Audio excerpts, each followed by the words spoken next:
Hello guys, நம்ம இன்னைக்கு நம்ம யூடியூப் சேனலில் என்ன படம் பார்க்க போகிறோன்னா, பிரேக் டவுன் படத்தோட ரீமேக் தான் விடாமுயற்சி அப்படின்னு அஃபிஷியலாகவே அவங்க சொல்லிட்டாங்க. பேரமௌண்ட் 80 கோடி காப்பிரைட்டுக்காக கேட்டதையும் இது பண்ணிட்டாங்க. அதுக்கப்புறம் தான் அஃபிஷியலாக அவங்க அனௌன்ஸ் பண்ணாங்க. இந்த படத்தோட ஸ்டார்டிங்லேருந்து எண்டிங் கதை வரைக்கும் என்னெல்லாம் நடக்குது இந்த படத்தில் அப்படின்றத பற்றி தான் இந்த படத்தில் சொல்ல போகிறோம். இந்த படம் தமிழ் டப்பிங்கில் அவைலபிளாக இல்லை. இந்த படம் இங்கிலீஷில் தான் இருக்குது. அதுவும் ரொம்ப கஷ்டப்பட்டு டவுன்லோட்லாம் பண்ண தேவையில்ல.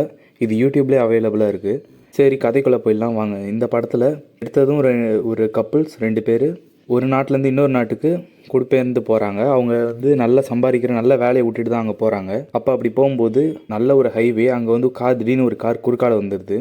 அந்த மேலே ஆக்சிடென்ட் பண்ணாமல் அவரை திட்டிட்டு அப்படியே சைடில் போயிடுவார். உடனே தூங்கிட்டு இருந்த அவங்க மனைவி ஏஞ்சி, என்ன ஆச்சு, ஏன் திடீர்னு இப்படி ஓட்டுற அப்படின்னு கேட்டதும், உனக்கு ரெஸ்ட்டு வேணுமா, ரெஸ்ட்டு வேணும், ரெஸ்ட் எடுத்துகிட்டு ஓட்டு, கொஞ்ச நேரம் சேர்ந்து நம்ம போகலாம் அப்படின்னதும், இல்லை வேணாம், அதெல்லாம் ஒன்றும் பிரச்சனை இல்லை அப்படின்னு சொல்லிட்டு ஏர் ஃபில் பண்ணுறதுக்காக ஒரு ஸ்டேஷனுக்குள்ளே விடுவாங்க.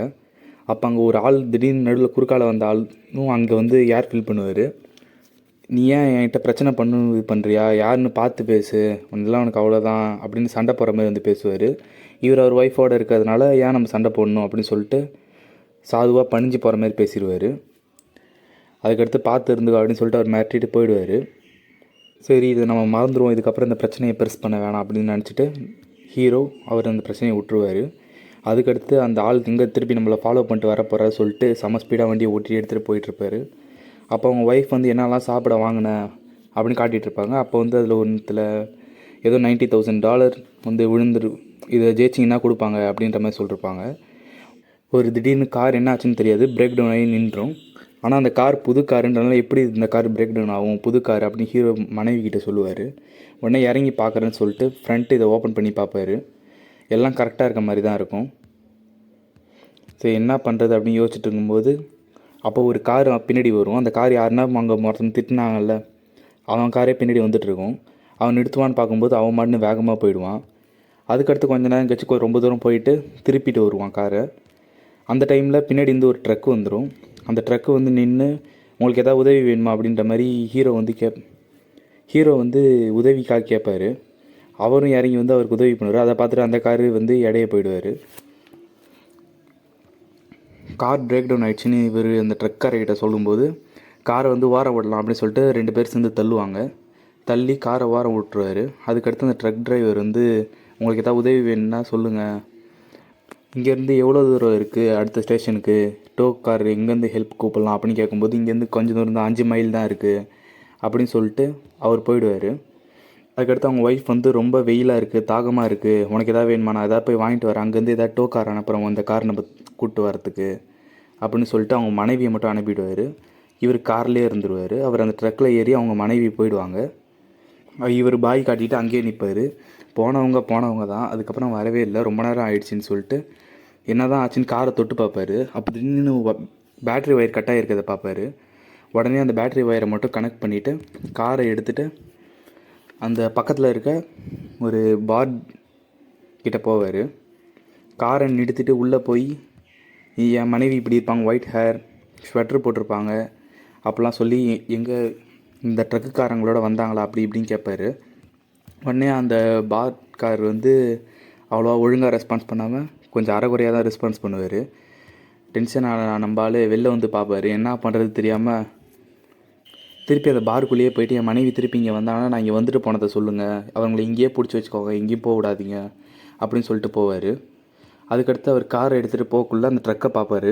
அந்த ட்ரக்கை சேஸ் பண்ணி போவார். சேஸ் பண்ணி போகக்குள்ளே அவர் அந்த கண்ணாடியை இறக்குங்க, உங்கள்கிட்ட கேட்கணும், நிறுத்துங்க ட்ரக்கு அப்படின்னு சொல்லிட்டு கிட்டே போவார். ஆனால் அந்த ஆள் நிறுத்தாமலே போவார். அதுக்கப்புறம் ரொம்ப சேஸ் பண்ணிட்டு போய் முன்னாடி போய் நிறுத்தி, ஹே மேன், எங்கே என்னோடய ஒய்ஃப், நான் உங்களோட தான் நான் அனுப்பினேன் அப்படின்னு சொல்லுவார்.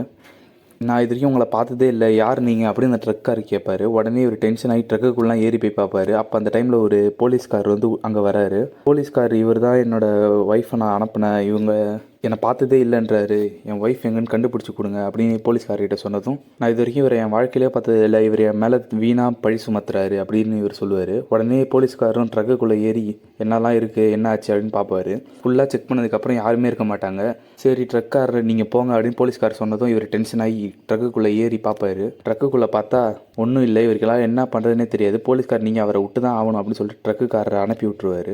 ட்ரக்குக்காரரும் போயிடுவார். போலீஸ்கார் வந்து, நான் உங்களுக்காக ஒரு ஹெல்ப் பண்ணுறேன், நீங்கள் வேணா பக்கத்தில் இருக்க FBI இதில் போய் கம்ப்ளைண்ட் கொடுங்க, அங்கே இருக்க ஒரு நல்ல போலீஸ்காரர் தான். அப்போ இவர் கார் எடுத்துகிட்டு வேகமாக கிளம்புவார். அங்கே இடத்துல ஒரு காஷன் போர்டு வந்து போட்டிருப்பாங்க, அந்த சைடு போகக்கூடாதுன்னு. பின்னாடி பார்த்தா ஒரு ஆள், அவங்க திட்டின ஆள் வந்து கார் எடுத்துகிட்டு இவரை கொல்றது மாதிரி வந்துட்டு இருப்பாரு. இவர் பயந்து போய் திருப்பி அந்த காஷனாக இருந்தாலும் பரவாயில்லன்னு உள்ளே பூந்து வேகமாக போயிட்டு இருப்பாரு.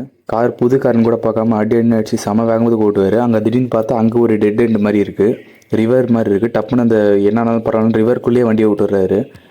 ரிவரில் கார் மட்டும் அடிச்சுட்டு போகுது. இவரை கொன்னே ஆகணும்னு சொல்லிட்டு அவர் துப்பாக்கியால் சுடுறாரு. சுடும்போது கார் மட்டும் உள்ளே போயிடுது. எப்படியோ தப்பிச்சு தண்ணி வழியாக நீச்சல் அடித்து வெளில வந்துடுறாரு. நீச்சல் அடிச்சு வந்ததுக்கப்புறம் ஒரு புதர் பின்னாடி ஒளிஞ்சிட்ருக்காரு. அங்கே ஒளிஞ்சிட்டு இருக்கக்குள்ளே ஒருத்தன் துப்பாக்கியால் மூஞ்சில் அடித்து உடச்சிட்றான். அவர் மயங்கி விழுந்துடுறாரு.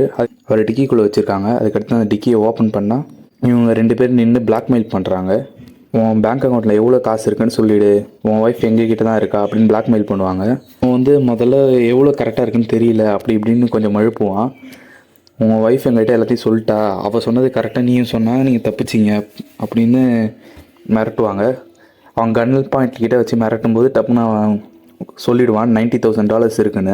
அதுக்கடுத்து ஏஞ்சி வந்து யார் அந்த ஆள் என் ஒய்ஃபை கடத்தி வச்சுருக்கான்னு பார்த்தா அந்த ட்ரக் டிரைவர் தான் கடத்தி வச்சுருக்கான். உடனே நீங்கள் வா ஜெஃப் அப்படின்னு சொல்லி கிட்ட கூப்பிட்டு அங்கே ஒரு டவுனை காமிப்பான்.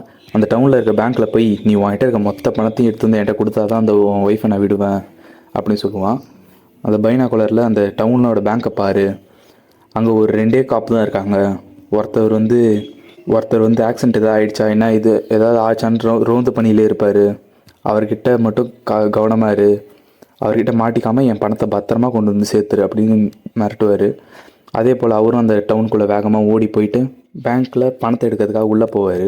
அங்கே இருக்க ஆஃபீஸர் நீங்கள் ஏன் பதட்டமாக இருக்கீங்க, நீங்கள் எல்லாம் ஃபைன் தானே, எல்லாம் ஓகே தானே அப்படின்னு கேட்பாரு. நான் பரவாயில்ல நல்லா தான் இருக்கேன், ஒன்றும் பிரச்சனை இல்லை அப்படின்னு சொல்லுவார். உங்களுக்கு பணத்தை ட்ரான்ஸ்ஃபர் பண்ணணுமா அப்படின்னா இந்த பேடில் இருக்கிறதெல்லாம் எழுதி கொடுங்க அப்படி இப்படின்னு சொல்லிட்டு ஃபார்மாலிட்டிஸ் பண்ணிட்டுருப்பாங்க. அப்போ வந்து இவருக்கு என்ன பண்ணுறது தெரியாது. ஒரு கட்டத்துக்கு மேலே சரி இவர்கிட்ட உதவி கேட்கலான்ற மாதிரி, நான் பிரச்சனையில் இல்லை, என்னை யாரும் ஃபாலோ பண்ணாதீங்க அப்படின்ற மாதிரி அழுத்தி சொல்லுவார். ஆனால் அவருக்கு ஒன்றுமே புரியாது.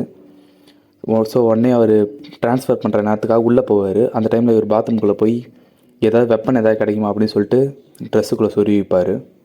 அதுக்கடுத்து ஒரு வழியாக பணத்தை எடுத்துகிட்டு வெளில வந்து கால் அட்டன் பண்ணுவார். அவங்க கால் பண்ணுவாங்க. அவங்க கால் பண்ணி நீங்கள் ஒரு ரோட்டில் நடந்து வா, நான் ஒரு கார் அனுப்புகிறோம், அதில் நீ ஏறி வந்துடு அப்படின்னு சொல்லுவாங்க. உடனே ஒரு பையில் காசை எடுத்துகிட்டு கிளம்பிடுவார்.